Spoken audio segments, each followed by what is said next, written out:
You're being reprogrammed, and that reprogramming is activated by triggers. Let's talk about it.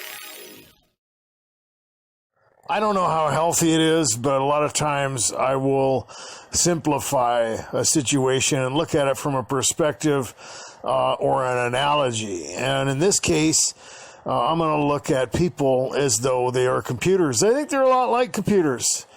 Living, breathing, very complex, fleshly computers. We're all subjected to stimuli, and there's data accumulation.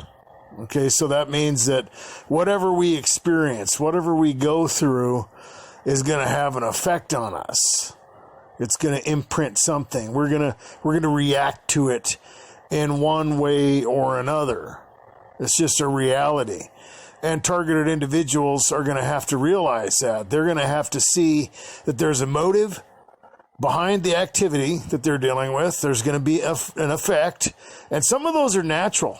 That's one of the things that I like to emphasize, that just because a targeted individual becomes dysfunctional, paranoid, depressed, anxious, angry, whatever, that doesn't mean anything, really. And you can't take responsibility for that in the sense that you're internalizing that. You just have to look at it as a reaction, and you got to live and learn and move on. And, you know, some of the stuff that people are exposed to is just disinformation, or it's someone else's sensitization, right? Some of it's legitimate. We'll say you're one of those targeted individuals who's been stalked and harassed by people in red cars or something. Well, that's something that they want to sensitize you to for obvious reasons. There's red cars everywhere, right? And if they can get you to be paranoid about something, even if you figure out, hey, these people are just in a red car, has nothing to do with me, you're still going to remember. You're still going to have, that experience where you're, going back down memory lane and remembering what happened to you, and it's going to put you in a negative mindset, or it's going to disturb you or distract you or whatever. It's going to trigger you, right? Other people, they might get online and, have the experience of being stalked or harassed or experience gangstalking, but then they get indoctrinated, right? Just because somebody's walking around with a red Coke can and, then they turn a corner and a person has a red shirt and they get out on the freeway and a red car passes them, that all these people are after them. That's a good idea. That's a good example of sensitization, syllogistic reasoning, and being triggered, along with, getting indoctrinated by somebody else's, harassment.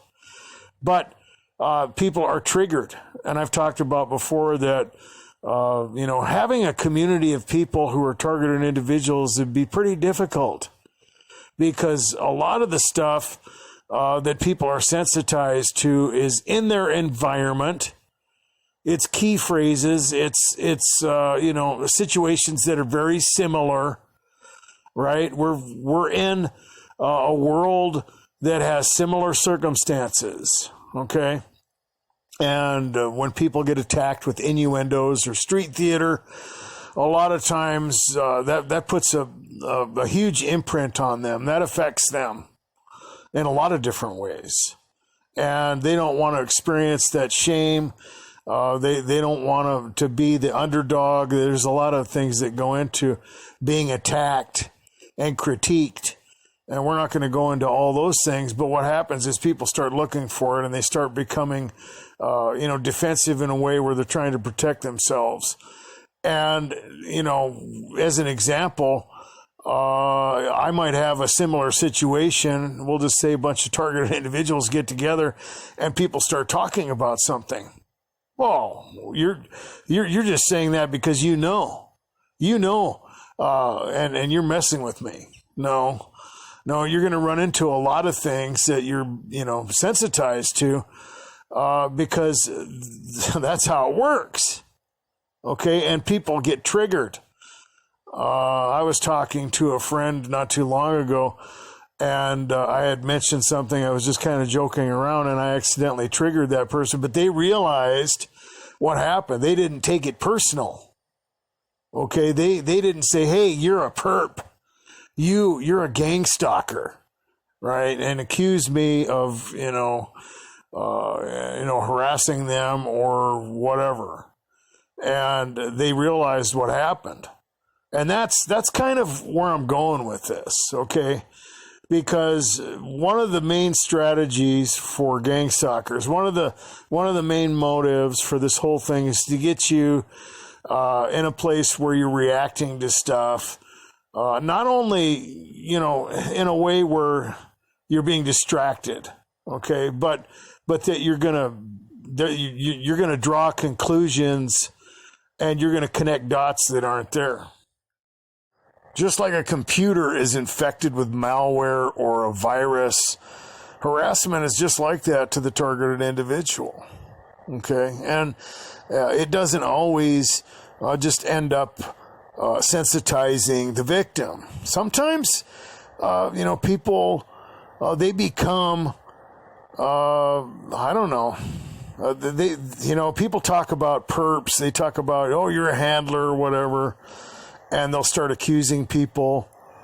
And some of those comments that I see a lot of hostility, and it might not even be about that. It might be, I just noticed a comment on the channel about the video I just made. Someone was talking about how it helped them, and they mentioned the Messiah, they mentioned Christ, and there was someone that really reacted negatively, and they have a propensity to do that. I've noticed. It's just like, when I mention it in a video, there are certain people that really react negatively to that. I might mention helicopters or something. That not every helicopter you see is after you, and somebody will just freak out.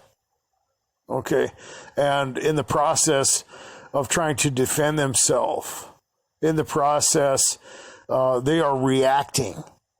They are triggered, and instead of becoming, just defensive or paranoid or whatever, they go on the offense. Right? They start attacking people. And it's kind of like in the Matrix when the Agent Smith would infect, the people in the Matrix or whatever, the programs, and they would become like him. I think that's similar, and I think a lot of targeted individuals deal with that too. They get to the point where they're working for the enemy and they don't even know it. Right? They're out there causing trouble. They're not being productive. Their comments are negative. They're unproductive. They're acting a lot like the internet trolls that probably have harassed them. They're criticizing content creators for no reason. They're starting trouble and drama. And, that's one way that can take you. It can take you into that place. And that's a good example of how people are used by the dark side, if you will. And I've talked about that a lot too, where people have kind of pushed back on me when I tell them that they are being influenced by something. I'm not taking culpability away from people. When they attack you, when they harass you, they're guilty of that, and they're responsible for what they're doing.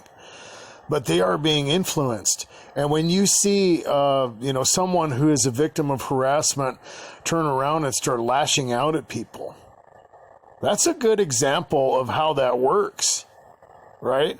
They are influenced, they are subjected, and it turns around and has that reciprocal effect to where now they're kind of vomiting it out on the people around them. They have become infected to the point where now they're on the offensive attack, and they're a negative force. They're actually helping, the kingdom of darkness. They are helping the dark side. They are agents. They are malicious people. Now, I mean, it might not last. It might just be episodic, because I think it happens to everybody. I've had bad days.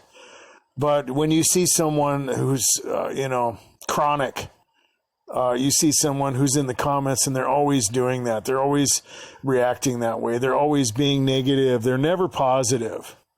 That's not good. And that's something that they have to realize, and it's something that's a good example for other people to see, because that's one of the ways you can be triggered. You don't want that. The key in this situation is awareness. You kind of have to put yourself under the microscope and see how you are reacting to what you're experiencing. You have to be aware of what's going on. You have to be aware of the motive. You have to see the effects that are in your life, because everybody's subjected to it and everybody's going to have a reaction. You have to see the reactions in other people in a way where you're like, well, I don't want to go that direction. If possible, learn from someone else's mistakes. Like I said, when you see people being negative in the comments, there's really nothing that's going to come out of that. There's what's going to happen that's going to help anyone from any of that. Nothing. It should just be completely avoided altogether. That's a good example. When you see someone make a video and use syllogistic reasoning and apply it in a way where you can see that people are being sensitized to it. Well, you don't want to go down that road. You don't want to buy into it. You don't want to become syllogistic in your reasoning and, end up, being triggered by all these things out there that are just, natural in your environment. You have enough problems without reacting to things that are around you and becoming indoctrinated. Okay? So the whole idea is to challenge yourself, right? You don't want to be stuck in that echo chamber. There are things that are productive that you want to subject yourself to. You have to realize you're being gaslighted. You have to realize that you're being manipulated. You can't forget that. Okay, that's one reason why I repeat myself, because targeted individuals are subjected to stimuli, and that stimuli over time is brainwashing them. And when I repeat myself, when I emphasize these things, I'm doing it for a lot of reasons, and also to give you an affirmation to fight that. But when you don't challenge yourself, when you don't get out and try to learn something new or see someone else's side of the argument, you're not learning anything. Okay, that's another thing. You want to keep your mind in a place where it's being challenged. You don't want to get into that atrophy, right? You don't want to just sit around and become complacent and think that you've got this whole thing figured out. You want to look into things. Whatever it is, it might be, a completely different subject, but it's the same principle. And it also applies to things that you think are after you or are triggering you. Are they? Take an objective look at it. Analyze it. If you're going to have any control over what's happening to you, you have to realize the motive. You have to realize that you can't just be triggered. You cannot just react. You can't become, programmed in a way where all these things fit into a little pattern for you. You have to see them for what they are. Guys, be good to yourselves. Be safe.